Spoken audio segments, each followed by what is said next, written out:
All right, everybody.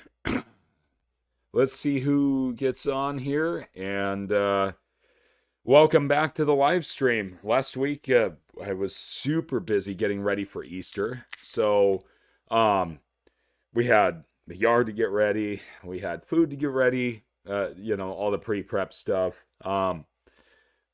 Easter egg hunt, all that. And, that was the end of spring break for myself, working and doing all that stuff. So, went back to work this last week, but went down on the Willamette and had quite the discovery. um, we got a major sea lion problem this year. What's going on there, Matt? Thanks for stopping in. Um, we got a severe sea lion problem. Uh, Seems like it's more severe than it has been in the past. And went down, went and did a little fishing with Mike and my friend Josh yesterday, and they asked me, "Man, what's going on with this live stream?" So I just shot them a message. I said, "Yeah, I'll be doing my live stream." Um, and Josh mentioned, "Why don't you talk about the sea lions? Because they're a real issue, and it's bad." So that tells you two things. Number one, there's a lot of fish in the river. Hey Mason, how's it going? Thanks for stopping in. I gotta make sure that I make Mason a managing moderator so he can share links and stuff like that. Happy to have you here.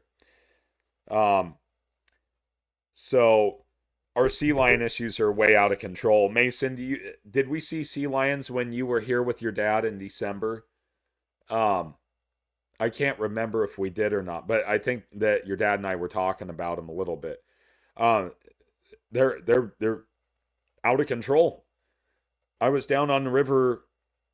Let's see, yesterday afternoon, and I counted six in one hole. Mike went down. What was it? Wednesday? Was it Wednesday morning? Yeah, I think it was Wednesday morning. He sends me a video. There was three at the mouth of the Clackamas River. Um, it's inexcusable that the ODFW, the WDFW, and the U.S. Fish and Wildlife Service are not getting this under control. Um, I went out with my friend Steve, my friend and business partner Steve, on Wednesday of spring break. So this is 2 weeks ago.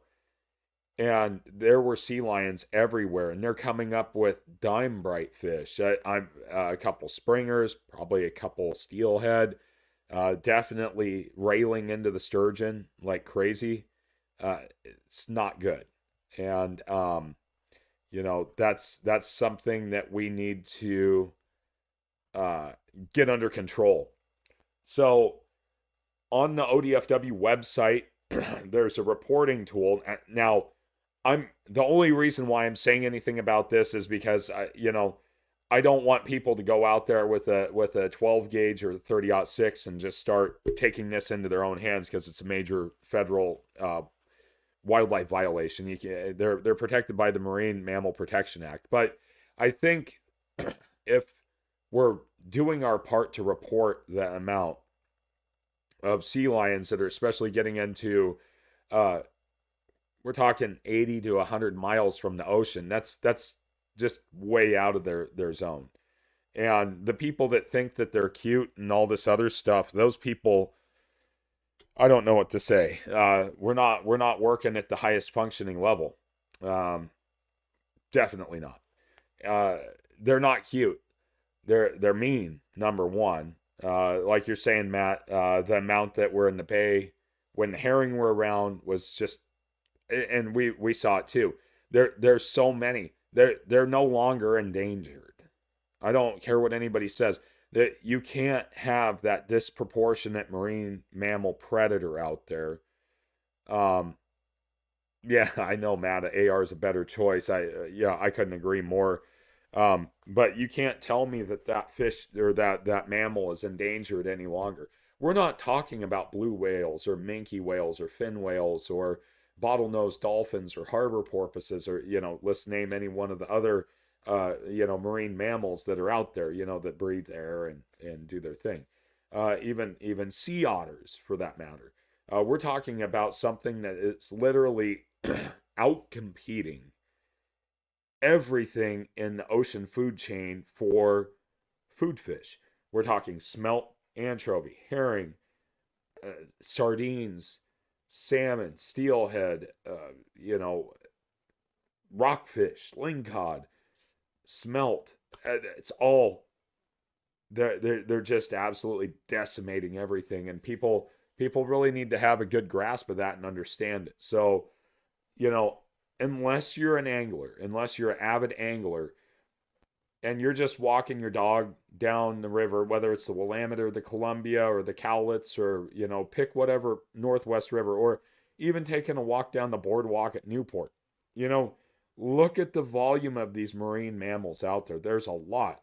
And I go back to what my good friend Jim told me, back in the 60s and the 70s, everybody carried a rifle on their boat and you never saw a sea lion in a bay. Now, should a sea lion be in a bay? That's debatable. It's salt water, it's sea, it's connected. And yeah, they're going to chase, uh, there's just a lot of different things going on. We can't have those just bombing out the estuaries and eating all of the bait fish and the anadromous fish that are returning. We have to get some good control over them. Mason, yeah, the worst part is smelt tastes delicious, and if they get to them first, we can't eat them. Absolutely. You're absolutely right. And that happened on the second smelt dip on the Cowlitz River this year.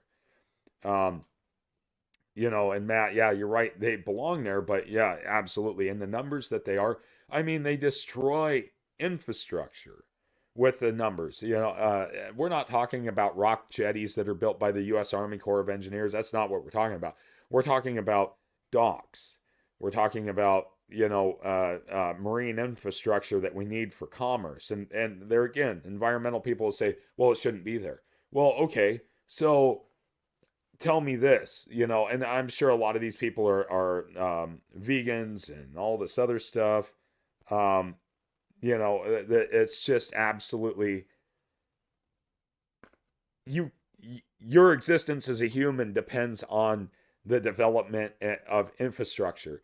And if you have a nuisance animal, let's take Earl the reef robber for example.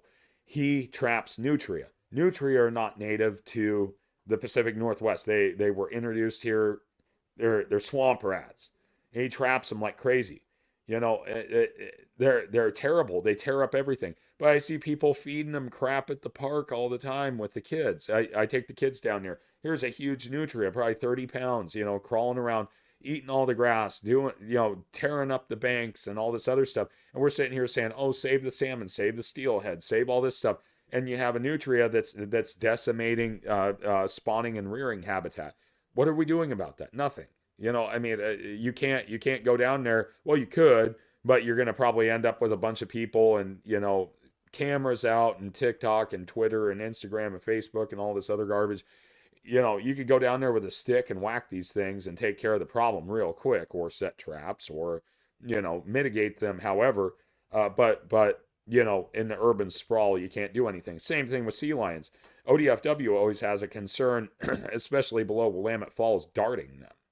And, the thing is that it creates a big problem. So, yeah, Bodie, thanks for stopping in. Glad you're here. Yeah, I remember the guy,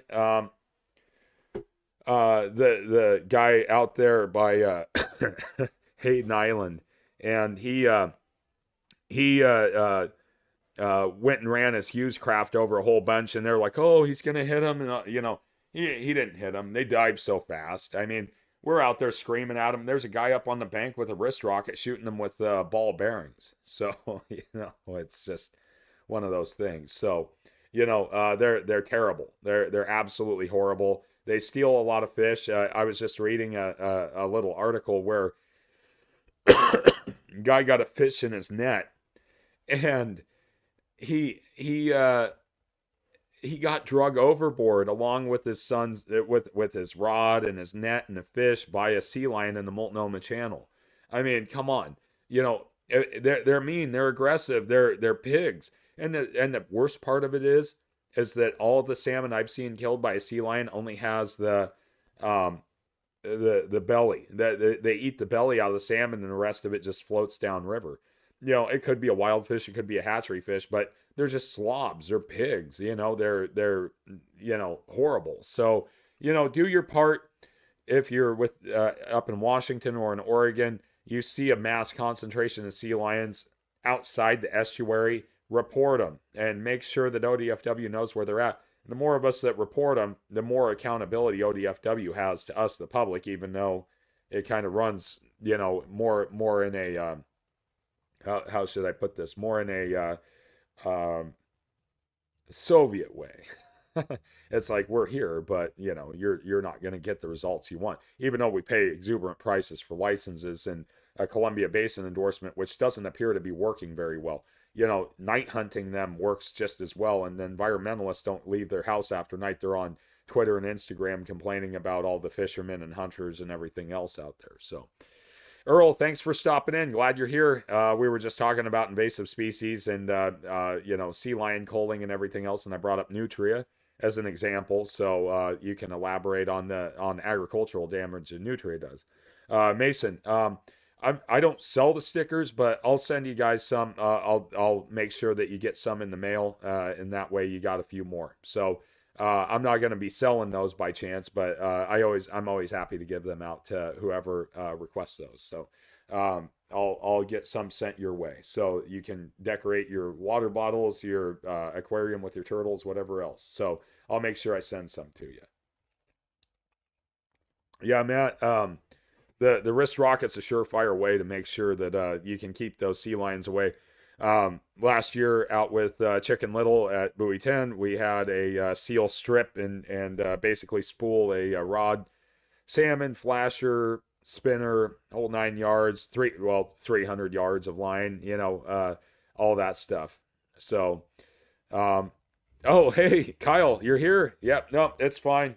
I'm glad you're here. We're talking about sea lion culling and everything else. So definitely, it's a hot topic, and even down in your neck of the woods there, Kyle, seals make their way 40, 50, 60 miles from saltwater. You get harbor seals, and it wouldn't surprise me during blowouts that you wouldn't get sea lions moving up, especially when you get good pushes of fish. So, yeah, Earl, I'm gonna have to make another sticker order. Well, I got another stack of 50 here, so I got enough to send out to all the folks that come onto the lives and everything else. So I'll have to make sure I get some more out there. So, anyways, so more on the positive stuff. So last week took my business partner and friend Steve out. He got his first sturgeon. Good, good time. Even in the mix of a bunch of sea lions and guys trolling for springers. Um, I'm hearing a lot of good stuff out of Portland Harbor up to Oregon City that we're starting to get a pretty good amount of springers moving up the Willamette. So that's in tandem to all the steelhead that have been moving up. So it's been actually it's starting to look pretty good. We already have some springers moving over the falls. It seems like when the water level drops, the springers get a little bit more antsy and they tend to move up. Went sturgeon fishing Sunday evening after we did all of our Easter stuff.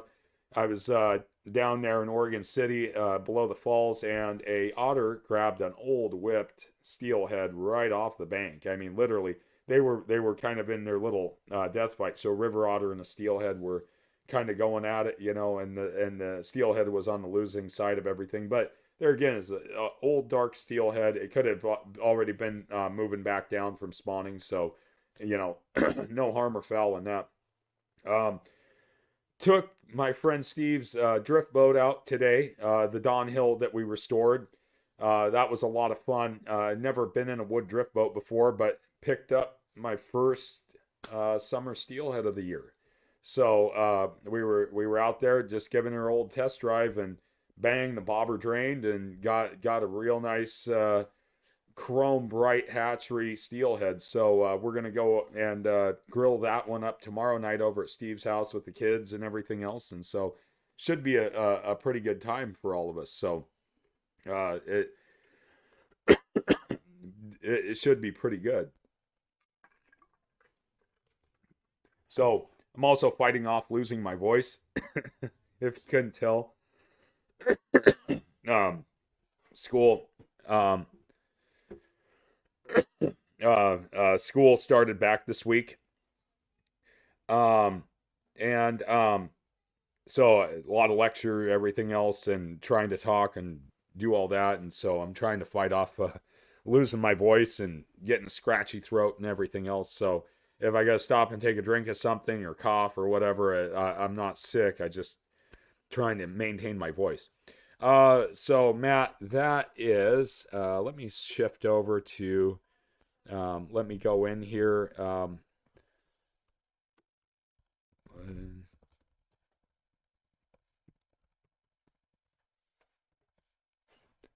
Wooden Drift Boat Festival 2024. It's the Mackenzie River Drift Boat Festival. Let's do a share screen here. Sorry. All right, so April 27th, so this month. Sorry. The Mackenzie River Drift Boat Festival. This is going to be at Eagle Rock Lodge. So I think that Steve and I are going to take the boat down there. It should be a lot of fun. It should be a great time. A lot of beautiful, Mackenzie style drifters down there. I don't know if we're going to show the boat or not, but I'm going to talk to him about doing that. There's an informal flotilla that would be a lot of fun for us to do. But if we can do something like that, that would be a lot of fun. But yeah, so it's going to be April 27th of this month, and as you can see, a lot of Don Hills there, and that's what we were out floating on the river with. So it was a lot of fun to be able to do that, and we had a pretty good time today. So it'll be a pretty good one. So, Kyle, you got your new rod and you got fish on it your first day on the river. Great. Man, I always love when that comes up. So, definitely a lot of fun. I'll talk to Steve about showing the old Don Hill. I don't know if those photos by chance uploaded that we got today of everything. Let me just swing over here to my photos. Doesn't look like it. Because I thought we had, I had linked that, but I guess I didn't.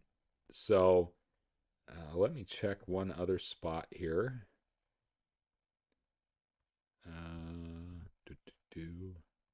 See if I got some photos that I can share with you guys from today.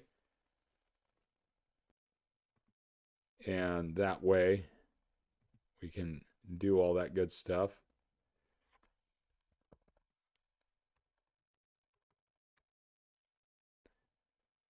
Well, maybe not.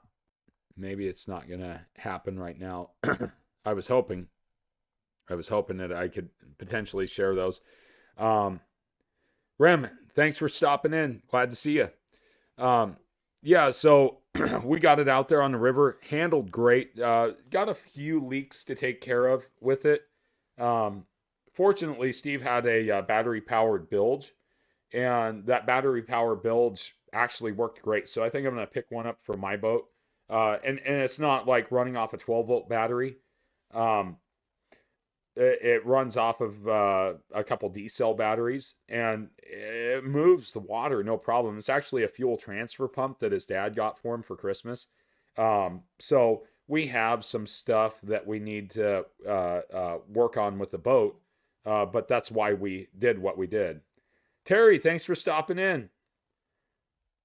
Really appreciate you, even though you're tied up, stopping in and saying hi. So...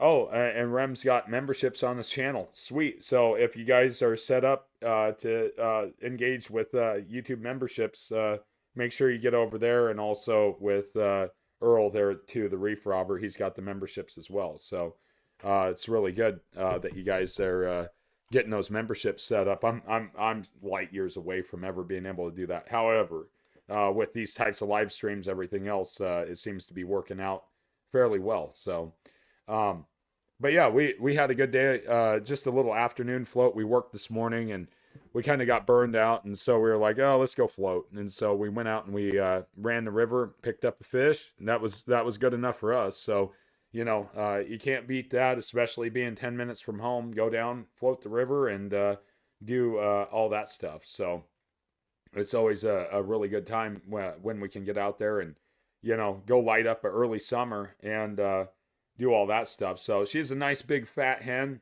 little tiny tiny tiny eggs. So that was the dead giveaway that we had a summer there. uh, Airborne fish, hammered a Dylan Rush Outfitter worm. So I couldn't have been happier to send that picture over to Scott. Steve actually, he played football with Scott in college, so they know each other. So he was pretty into the boat. I sent him some pictures of it and everything else. So we were having a pretty good time out there. Just going crazy in the boat and all that stuff. So but yeah, it's definitely good stuff. So good times, and you can't beat that. So we're getting into this in betweener type thing, to quote one of the old salmon trout steelheader articles that I read a few years ago, where we have we got kind of the wrap up of the winter steelhead. We have new summer steelhead coming in, and we have springers coming in at the same time. So we got a pretty target rich environment. So, fishing the tributary rivers and all that kind of stuff, it's going to get pretty interesting here from April through June. There's going to be some pretty hot action. And then you throw in the mix in May, we got shad too. So this is the time of year that the Pacific Northwest just lights up. I mean, not to say that the offshore fishery isn't going to be good and the near shore, obviously rockfish are going to be hot. Uh, lings, halibut's dead set to kick off here real quick. So I think we're gonna have some pretty good fishing coming up here real quick, and it's definitely worth all that stuff. Yeah, we got shad, smallies, pinkfin, kokanee, all kinds of stuff coming up, Matt. It's gonna be really good. Um, so we're going to try to get out there and do as much as we can. We got excellent razor clamming tides next weekend. So,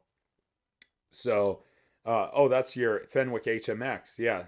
So that had to be pretty fun there, Kyle. 4 to 10 pound rod. Man, that had to just get absolutely throttled. Yeah. Well, 4 to 10 pound rod, there's been a lot of steelhead landed on, small rods. It happens during the summer all the time. You get those summer run fish and you're out there fishing for trout and boom, you get blown up by a monster, and that's usually how it happens. So, so but yeah, there's a lot of good stuff out there for us to go out and pursue. So, I'm thinking razor clams next weekend for sure.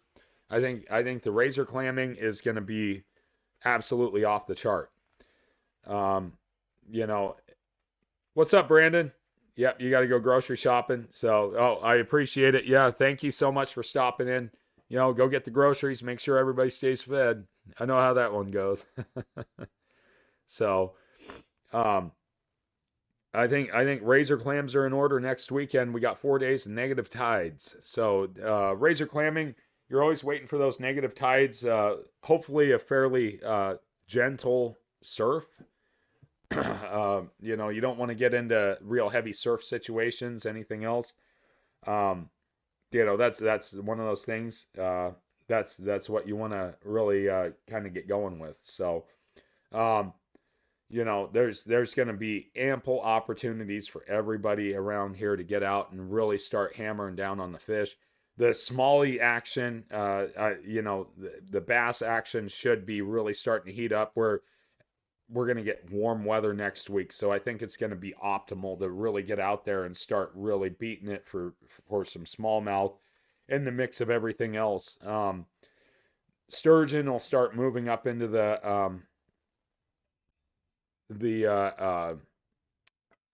the out of the estuaries to start their spawning. So they're going to get pretty busy. Um, that's, one of those big things. So I'm getting pictures from my coworker. Oh, wow. His dad plowed a massive Springer. Wow. I know where he's at too. I can see everything in the background. That is huge. That's a giant Springer. Wow. That's incredible. So I'm starting to see a lot of that, a lot of Springers. So Salt in the Selwood hooked into 7 last night. That's last night.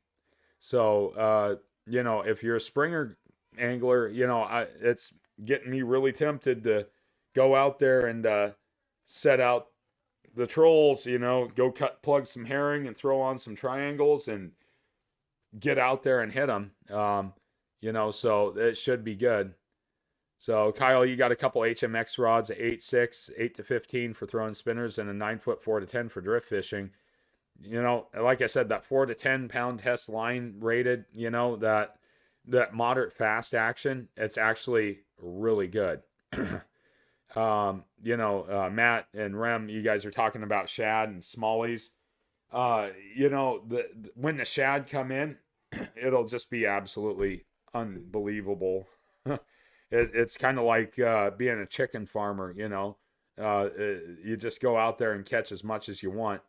And you got to kind of hit it right. Last year, for some reason, the Willamette shad fishery was a little bit slower than what it normally is. I mean, you go out there and catch them, but it was, one day you just couldn't keep them off the hook. And the next day, you'd catch a couple and then it'd kind of die.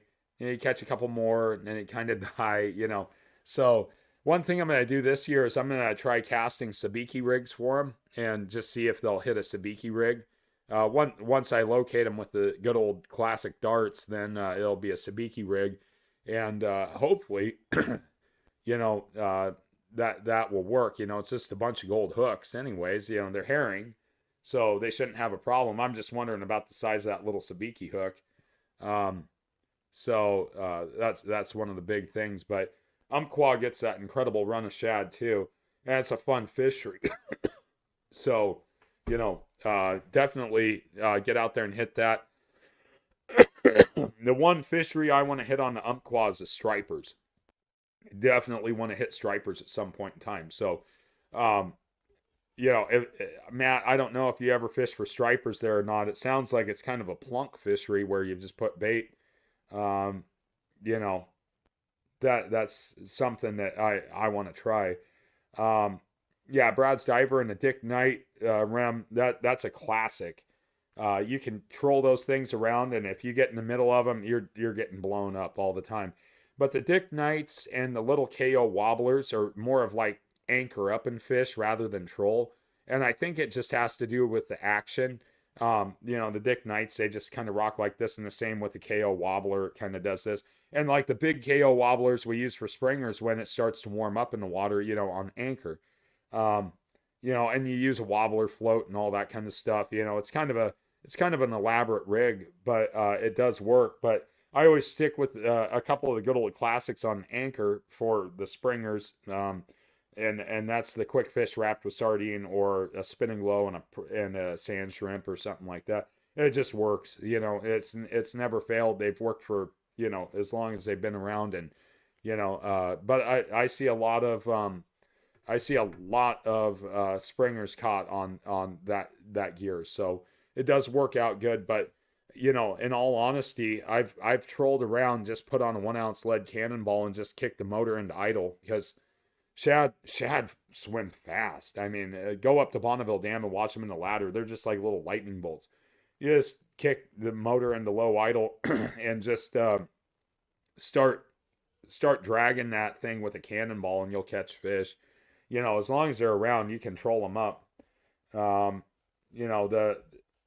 Kyle, hopefully you can get out on some springers. You won't find a better eating fish. I mean, I'm excited to eat this summer steelhead because I know it's going to be absolutely fantastic. She is fat, she is a big girl. So I was pretty happy to hook into her. And the thing was I thought she was wild just with all the acrobatics and everything else. But when I cut her, it was like, oh yeah, I got a prime fish here. So definitely a fatter fish, a fatter steelhead than a winter.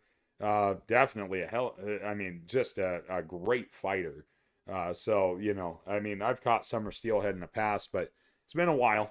So, right there next to the boat having her jump 4 feet out of the water and barrel roll through the air. So, um, Mason, the shad are fairly good size. They can go anywhere from 2 to 4 pounds. So, I know back where you're at, you guys get like little gizzard shad and stuff like that, and they're little. They're the little bait fish. Like we went down to the shop and we bought those bait fish down there by the Rib River. Those are I think they had gizzard shad in there, and we got the little sucker or the little chubs for all that stuff, um, all that good stuff. Let's see. Josh is on. Hey, Josh normally texts and everything else, but Josh is here. So Josh is one of my good fishing buddies. We fished quite a bit together. So JH down at the bottom. Yeah, man.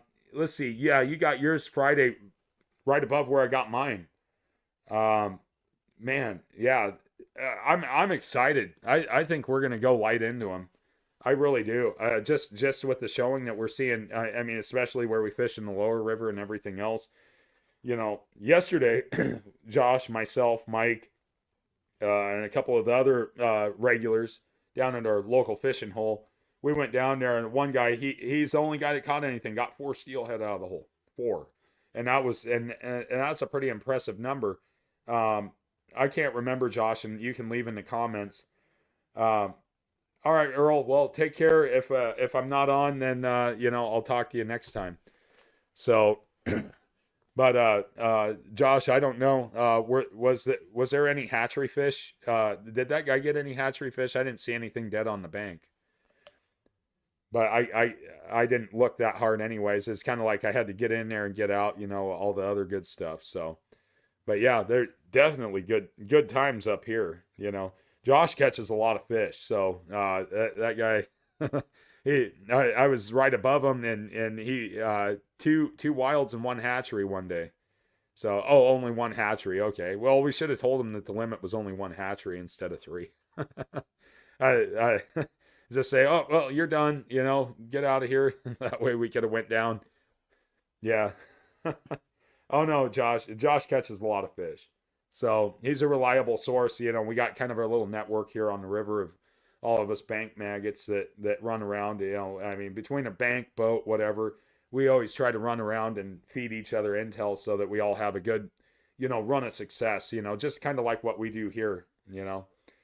So I know Mike blew it. So Mike, if you're watching, you blew it. You're supposed to tell him that there's only one hatchery fish. Yeah. So Mason, you're asking me what's the biggest fish I ever caught? Well, obviously, it's a sturgeon. It's a 7.5 foot sturgeon. So that's the biggest fish I've ever caught. So just a bat in VR. That's my friend Cameron's son Mason. They live in Wausau, Wisconsin. They're all originally from here, and if you go back and you can see Cameron and Mason's first sturgeon video on my channel, you'll see his dad and him. They both got on sturgeon over the winter when they came back for Christmas to visit family. So Kyle and Josh, you can pipe in on this one too. As far as yeah, I know. So I'll get back to your thing, Matt, about big fish in Wisconsin. Yeah, they got huge smallmouth, but there's bigger fish there than just that. So Josh, you can pipe in on this. I would say from now until June is really prime time. Up in our neck of the woods, up here in the northern Willamette Valley, I would say you're probably looking at late uh, late April through early July down in your neck of the woods. I don't know with your specific river systems down there, Kyle, when the best optimum time is, but I've heard from like And you know a lot of the guys, I would say reach out to Randy, or it's too bad Logan doesn't pop on here because he could give you some pretty good run times too. But going up fishing the gorge, or even up in a couple of those spots, they could be real productive. It's kind of one of those things. It's a shame that they shut down all of those hatchery programs, like for the summer steelhead on the Mackenzie and the Sandy M and all that stuff. Northwest open season. Thanks for stopping in. Glad you're here.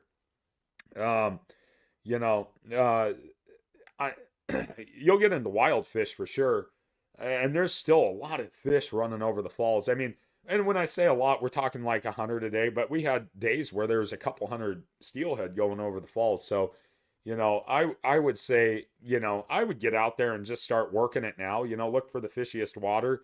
Throw your typical stuff. It's not going to be any different from the coast. I maybe colors and stuff like that. But what I've noticed with the valley rivers, and there again, Josh, correct me if I'm wrong.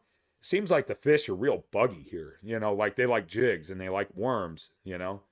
Um, yeah, Josh. June, July, you'd be up there trout fishing on like the East Fork of the Hood, and you're getting these beautiful little rainbows, and you'd even pick up a few bull trout at that. But then all of a sudden you just get throttled. That's what I caught my first steelhead, trout fishing up on the East Fork, or actually it was the West Fork of the Hood. This is out of the statute of limitations. It was way above Punch Bowl, but anyways, we were up there fishing for trout, and I got blown up by a huge steelhead, and so that was my first steelhead I ever caught. Yeah, yeah, Mason, it's taller than me too. It was a big fish. I haven't got into any of those big massive monsters, but they're big. Yeah, mid May to July. Yeah, yeah, the Clack and Sandy are simple. I mean, just dead simple. I see a lot of people. Um, they get really complicated with their gear, and it doesn't take complicated gear to catch these fish. It really doesn't. It's always amazing. You'll see somebody, they put out some big complicated combination of gear, and steelhead like little round balls. They like little wiggly things, and they like things that look like bugs. I mean, they're trout, but they're big trout, and they're fun trout to catch. So the mentality of that, and because they're larger in size and everything else, they're not as numerous in numbers as rainbow trout, or cutthroat trout. You can have just a boomer day on the coast in July going after cutties. I mean, and they're fun. July, August, you get down in like tidewater where you get those sea run cutties. Throwing a rooster tail is just a blast. You can have a good time with that if you like to fly fish. Running some nymphs, or if you got a good dry fly hatch and you're good at identifying bugs. Sometimes pale morning tons, blue wing olives, elk hair caddises seem to work really good on the coast and in the valley for those. But just in pursuit of those fish, just staying simple is, and that's what I try to encourage everybody. It's like you don't have to have all this super complicated gear. A good spin rod with the right action and a well presented jig underneath of it. And it doesn't have to be like some big flashy colorful jig. You can run a straight color jig. You just got to look for the right water. Yeah, the Borden specials, they are good. And those cutties like them. They love streamers too. Cutties will smash a sculpinator or a sex dungeon. They love it. Yeah, the Siuslaw. I remember as a kid going down there on vacation and stuff and chucking a brown rooster tail with a gold blade, just in a hole and catching big cutthroat. Camping during the summer down there, just passing through. It's like, oh, that creek looks like it has fish. Just being a kid and taking the little, Berkeley rod out there and just doing that. Yeah, the eggs and beads do fish better for winters. I do agree with that, Northwest. Definitely a surefire method, and a lot of fish go to the club because of beads. So yeah. So Mason and Matt, we're gonna go back to that whole thing about that. So Mason, if you got rooster tails, go down the street from your house and start hucking those things out there. Rooster tails will catch bass, they'll catch pike. Hopefully, if you hook a muskie, it doesn't bite it off, or a pike. Um, Anything will eat a rooster tail. Uh, back here, rooster tails. I've caught bass on them. I've got trout. I mean, they work for everything. So they're really good. So yeah, and you can see Mason that Josh, he, rooster tails are just a classic. I have a whole box full of them. They put them on sale at the store, and I go in and I buy like 10 of them at a time. So rooster tail is just, it's got that little bit of hackle on the back around the hook, and I'll tell you what, your smallmouth would probably die for that after seeing all the spinner baits and crankbaits and everything else. It's just a little buggy, flashy lure. But go down to that park just down the road from your house past the Quick Trip, and go down to that dock and just start casting out from there, like right along the rocks. And you're not going to get any snapping turtles that way, but you'll definitely get some other good stuff. So where Mason lives in north central Wisconsin, I went out with his dad a couple years back, and we went out with a guy that he worked with, and that guy, him and his dad belonged to a muskie club. you know, uh, we went out and we fished like we do for steelhead, 12 hours. And, it's like 80-degree day. So not bad by our standards, but, folks from the frozen tundra of the north, that's pretty warm. It wasn't Stevie Mason. It was ask your dad about Muskie Derrick. Ask him about Muskie Derrick. That's who we went out with. So he'll be able to tell you about him. Anyways, we went out with him, and we were throwing these things. They're called Lake X lures. They're fat bastards. They're big, huge prop bait, and I think I've talked about them before. And we were throwing these things out, and it's like take a Minn Kota 30-pound thrust motor and cut one of the props off. And we were, yeah, that Derek. Um, so we cast out, and we're just dug, dug, dug, dug, dug, dug, dug, dug, dug, dug, dug, dug, and 200-pound test leader on there. That, yeah, and Cameron got both the fish, but the first one erupted right next to the boat, just flew out of this red tinted water. Everything's very tannic there because there's a lot of iron in the soil. It just erupted and just hooked in. And, it's a pretty good sized muskie. We didn't get it up on the measurement board though, because Derek's net actually had a hole in it, and the muskie just went whoop right out. The second one we got, which Cameron got, that one was 44 and a half inches. It's a big fish. And it flew out from underneath the dock right in front of, these people have like all these lakefront properties and stuff. And the rivers move very slow there. They're very slow and very shallow compared to our rivers, where they're very fast and they're deep, and they have deep runs and pockets and high gradients and everything else. The it was interesting, just to see the way that predatory fish reacted. Had no regard for anything else around it, not the boat, not the sun, anything else, and it just, you get this like lingcod sized mouth, and it just goes whap around this lure and just hammers it.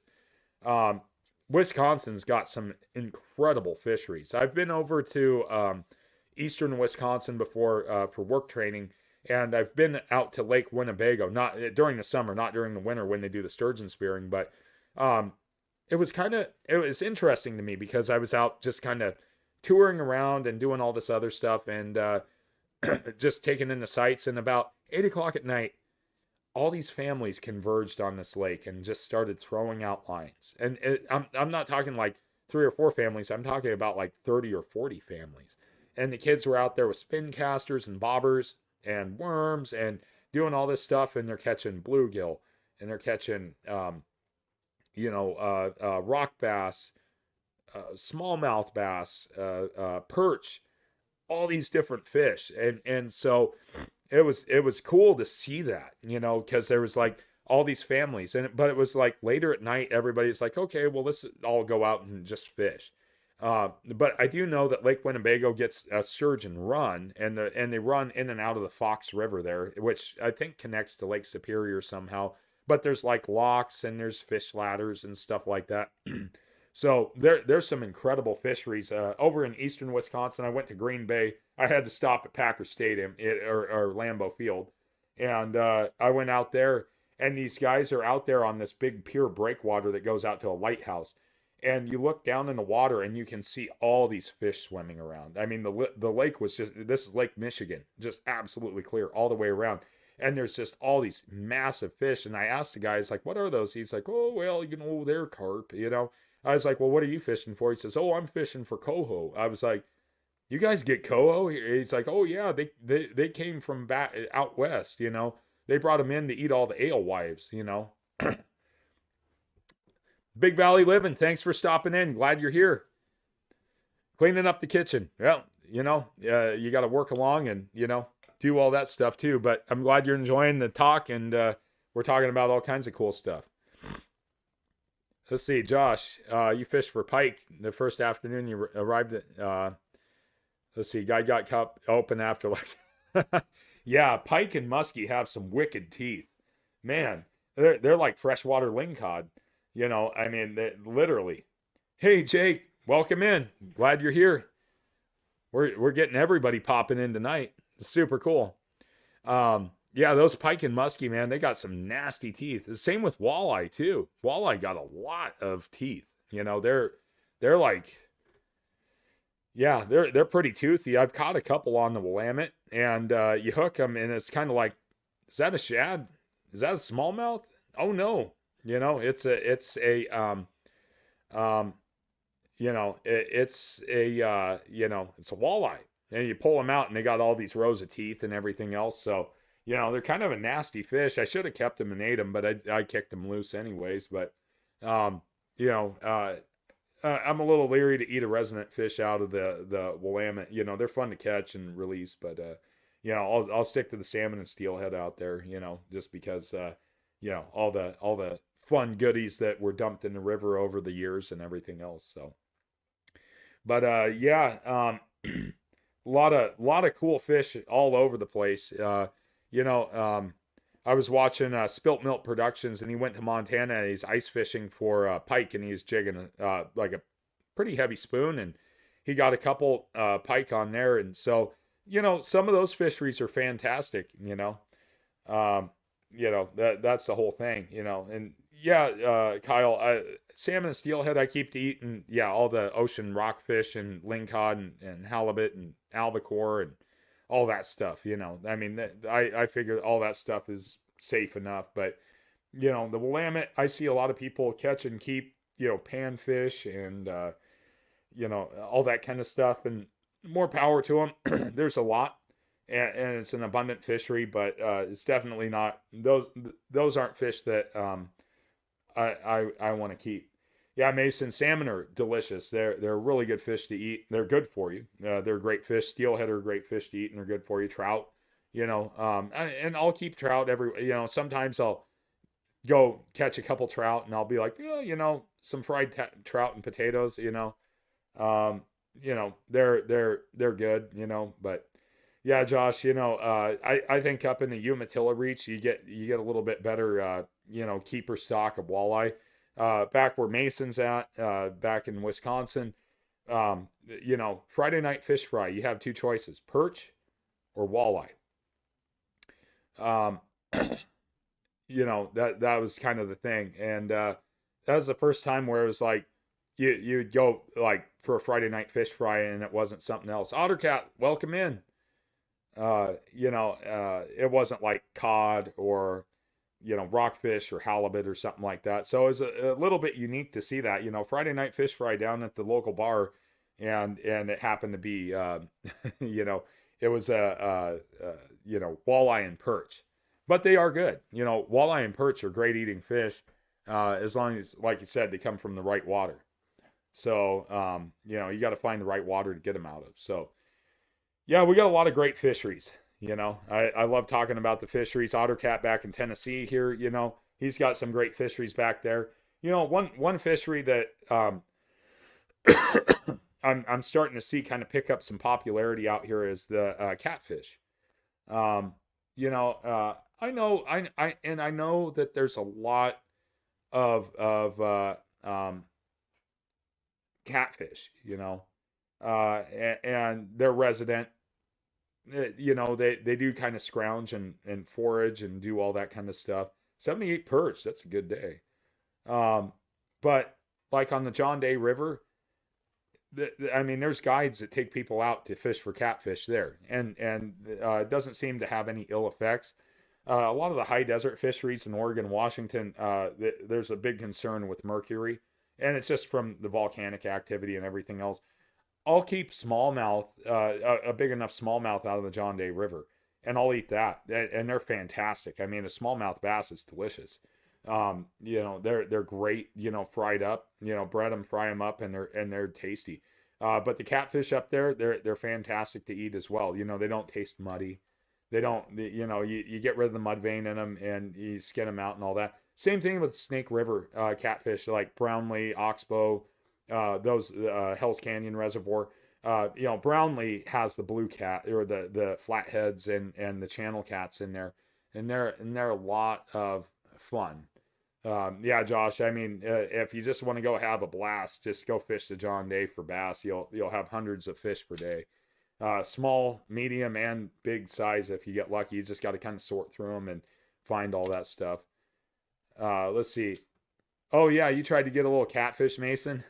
Yeah, you guys got some great catfish back there. On the same trip we went muskie fishing. We ended up going out night fishing that time, and we filled the bow of the boat with we got one blue cat and we got a whole bunch of channel cats, and we had a big fish fry the next day. That was fantastic. So yeah, we had a great time. We dredged them in mustard and cornmeal and fried them up outside. It was so good. And the last time we were there, we actually did paddlefish. We did paddlefish and alligator. So, the best of the Midwest. That's what I like to call it. So, definitely good stuff. Paddlefish reminded me a lot of sturgeon, actually. So it had the same texture. They're kind of in the same genus. I know that in Central Europe, they're breeding what they call a stuttlefish, which is a sturgeon and a paddlefish cross. I believe it's a beluga sturgeon and a paddlefish that they're breeding, and it's mostly for caviar. But they're both of the same, very similar genome. So, but they don't come out sterile. They're not like a tiger muskie or a triploid rainbow. They're not genetically modified to be sterile. So, but I think that's to suffice the beluga caviar market there, and I think they've come up with that alternative for that. Earl, you're back. Hey, great. So yeah, we got quite the conversation going on. Yeah, paddlefish are slimy, Mason. They're super slimy. But yeah, we got our warm water fisheries should be kicking off pretty good. Great fisheries for the kids too. Get the kids out there. I don't know a lot, Matt. I really don't. I just Google teaches me everything I know. It just pops up at random. It's like, oh, you like sturgeon? Let's go talk about the stuttlefish. It's like okay, Kyle, Kyle Rao, Kyle Rao. Why does that name ring a bell to me? It says Brian. Kyle, thanks for stopping in. Glad you're here. So, no, you go ahead and keep working, Jake. Please stay safe. I'm figuring you're on your next hitch. So, you're okay. Ottercat. This is in his realm of expertise. Paddlefish are on the comeback in a big way. Oh yeah, that's great. And here's the thing about paddlefish and ottercat. You can always elaborate on this as well. Paddlefish, you catch them by snagging because they're plankton eaters. So, for like the people that have like a strong ethical drive, right? Some people don't think that that's fishing, but paddlefish have to be snagged, and they're snagged via trolling on the bottom. That's the way that you catch paddlefish, and so it's basically like drag and hook to find your lost anchor, you know. And I'm sure that you go through quite a bit of gear, and I'm sure that the guys that do it a lot are pretty good at it. Um, you know, I don't know much more about paddlefish outside of that. However, you know, it's good to hear that they're on the comeback. You know, oh yeah, yeah. So yeah, okay, that's how. Okay, Kyle, that's what I was trying to recall. Um, yeah, so yeah, yeah, it's been kind of up and down. So you know, but hey, I'm here. I'm doing PNW Vintage Outdoors, do all that stuff. Mason, I did a fishing podcast for a long time, and I enjoy this a lot more because now I get to actually talk to everybody that's listening, and you know, not hear something second nature. So you know, it's always fun to be able to share and talk like we are now. So I would much prefer to do this, sit out here with the old Mercury right over there, and just talk to you guys about all the good stuff. So, you know, that's the beauty of this and being able to do these live streams is that I'm able to actively interact with everybody, and we're talking about our stuff. But you know, there again, Mason, AutoCap, you know, I'm more than happy to talk about your guys' fisheries. You guys have great fisheries where you're at, and um, you know, it's a lot of fun, and you know, it's I love fishing in general. You know, that's always one of the funnest things to talk about. So, you know, that's the whole thing. Let's see, Josh. Mike's sending us images here. Let's see what we got. Okay, to do. Uh, we're really gonna go there, Josh. Really? Okay, so let's talk about some etiquette while we're out on the river. Okay. Now we know by human nature that everybody does the number one and the number two. Where we do the number one and number two is important. And we'll just go with the namesake of Mary Poopins for this one. Was down with Mike and Josh this morning while they were gracing the river with their presence. And Mary Poopins decided to do a number two right next to the trail that people use to transit back and forth from the riverbank up to where we park our vehicles and all that kind of stuff. And left a fairly steamy pile of finless browns. Yes, yes. Yeah. So if you do have to do the number one or number two, make sure that you do it in a place where somebody's not going to potentially step in it. You know, maybe dig a hole.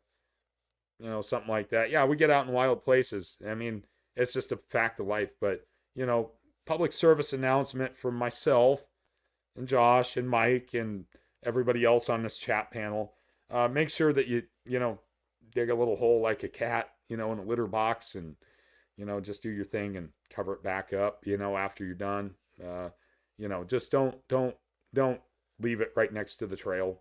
So now we have a intermittent biohazard on our trail. Not to say that there isn't other things. I mean, you know, wild bear will do it out in the woods too. You know, that's the whole thing. But yeah, it's a little bit different with a bear. You know, a deer, you know, raccoon or nutria or whatever else. You know, I mean, so I'm glad you're eating, Earl. I hope that this side conversation's covering everything very well. Um, yeah, no problem, Josh. You know, public service announcement from all of us that enjoy angling. Matt, yeah. Earl, you having a corn? You having corn with dinner tonight? Yeah, you got a little corn on the cob there. We won't. You know, elaborate on Earl's meal here this evening. So, but anyways, yeah. So, PSA. Let's make sure that we don't leave our presence behind in right next to the hiking trail that we use. You know, it's not in good taste. Oh, you were eating dessert. Did it have corn? I'm just wondering, was it did it have corn, Earl? did you sprinkle a little bit of corn on top of it? Maybe some peanuts? Was it peanut butter parfait? So, anyways, so yeah, there's a lot of other fantastic stuff yeah, peanut. Go to Dairy Queen. Oh, it was yeah. Well, it was yellow, it was the right color, whatever. We don't need to explore what happens after that. We all understand how the GI tract in a human being works as a lemon. But Matt, Otter Cat, Matt, peanut butter parfait, Dairy Queen. They put the little peanuts in between the layers and all that stuff. They're delicious. So you definitely next time you run it. Well, I guess you don't go down to Newport that often, Matt, but there's one right there at the cutoff for Siletz. Swing in there, pull off, park the boat, go in there, get yourself a peanut butter parfait or a dilly bar, or maybe an Oreo cookie milkshake or Blizzard or something like that. So, but yeah, well, Earl, it fits your stature well, so we'll do that. The funny thing about corn, Josh. Well, while we're on the subject of corn, I guess kokanee fishing's heating up, and I don't know if Rem's still in here, but Kyle, you're at work, don't you guys have a freezer there? You could go get yourself a, some kind of, confection out of the dessert aisle, for your break. Go get yourself a pint of Ben and Jerry's or something like that. Yeah, tuna corn. Yeah.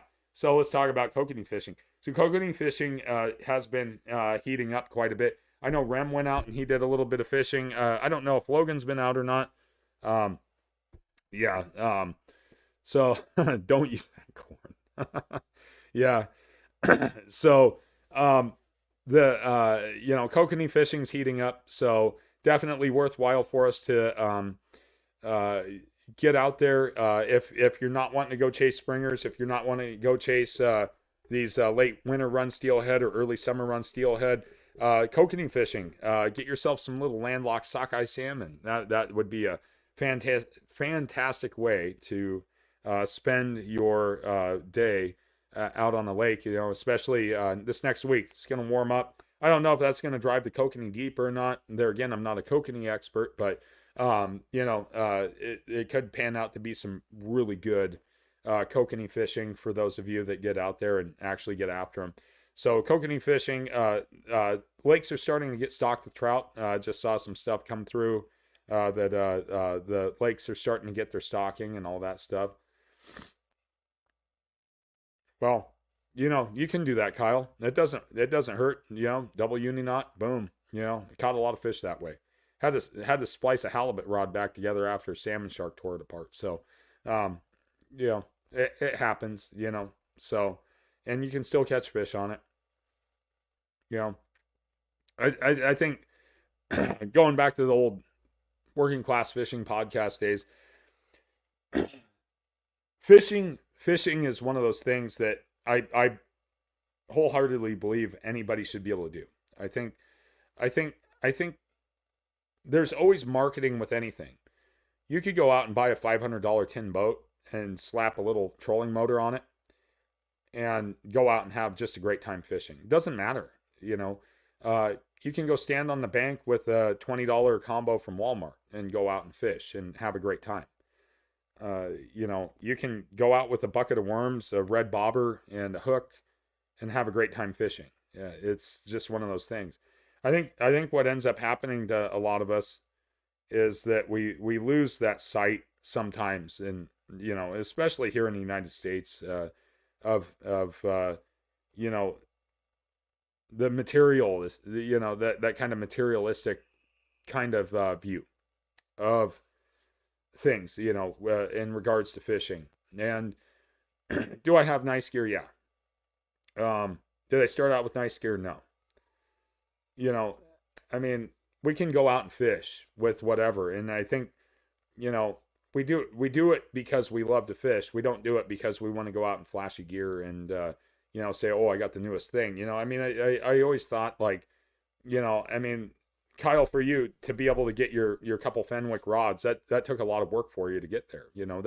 That's not without you, putting in a lot of hours at work and all this other stuff. I've seen kids go down to the coast with, the cheapest rod they could get and tie whatever weight they could get, a couple hooks, some bait, and go after surf perch.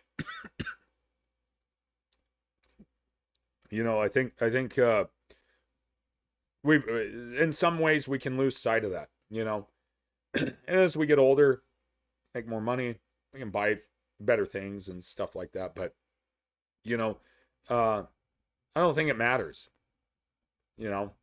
So yeah, Kyle. I mean, you put them on payments, but you're paying for them, and you're working hard to pay for them. And it doesn't matter what kind of work you do. Work is work. I mean, if we're working and we're being productive, it doesn't matter. You know, I think that we lose sight in that a lot. I mean, and Josh touched on an important thing when he said, simple's better when it comes to like steelhead. Anybody can go out and fish for steelhead. You don't have to be an expert in uh, you know steelhead gear. Yeah, I could sit here and talk about all the different jig variants and all these other people you know tying these jigs, and you could go you could go steelhead fishing with a box of sand shrimp and a float. I mean, or you could get a bag of yarn and some hooks and some split shot, and that's the whole thing. It's really when you start breaking it down and you start seeing the bigger, better, fancier stuff. Yeah, it's there, but do you really need it? I mean, that's the whole thing. Or is it more about your skill and knowledge as an angler to know, like, there should be fish here, and I'm gonna fish them with what I got, and if that fish wants to grab it and take me for a ride, then that's it. Yeah, Josh, you speak, to that. You don't have to fish with a $300 plus rod and reel to get fish. You don't. Look what we grew up with. I mean, Kmart, Kmart rods. I mean, I wish Willie was on here because he could tell you about, I mean, he goes to antique stores and he buys spin casters that people think are junk, for $5, fixes them up, and he goes out and catches fish with them. Doesn't, sometimes just being ingenuitive and mechanically inclined like Willie is to be able to get out there and pursue these fish, I mean, and he's a bass and panfish guy in Virginia, so, there's a lot to be said about that. I yeah, ugly sticks. I got a couple back here. There's nothing wrong with the ugly stick. They work fine. They catch a lot of fish. A lot of fish have been caught on an ugly stick because they're affordable, and there's lots of them out there. Are they the most perfect rod? No, but do they catch fish? Yeah, they catch a lot of fish. I love my big water. For sturgeon. It was a $55 rod. It didn't have to cost a fortune to go out and whack dinosaurs, So, Earl, you fish with an ugly stick all the time, or a tiger stick. You can get a really affordable tiger stick for, heavy game fishing. Ugly sticks are fantastic. You can't break them. They're tough as nails. I've seen kids slam them in doors and they don't break. I mean, that's the beauty of them. Shakespeare made a cheap, affordable rod that everybody could get a hold of and go out there and have fun with. You don't have to have $1,000 rod. That's what drives me nuts about fly fishing is, you can't really fly fish. You can't appreciate fly fishing unless you have $1,000 rod. That's not true. So, yeah, you can whack anything with a stick. Josh is right. That's the whole thing. So, anyways, guys, hour of me rambling with a voice that I'm losing. Probably need to give it a break. So, nonetheless, everybody, as usual, I appreciate everybody coming in. If you didn't hit that like already, make sure hit that like. And I appreciate everybody stopping in. One quick note: Probably won't have any new videos out for a little bit. Got quite a bit of stuff going on. So, I mean, I'll try to get some good videos going and doing everything else. Yeah, Earl the fly rod thing. Yeah. Um, you know. But anyways, guys, I'll still be here, doing the lives on Friday nights, and hopefully I'll get some videos out there. So, anyways, everybody, thanks so much for watching. I hope everybody has a great weekend. Get out there and fish, and get on the water, get outside, do something. So, anyways, thanks everybody. Have a good night.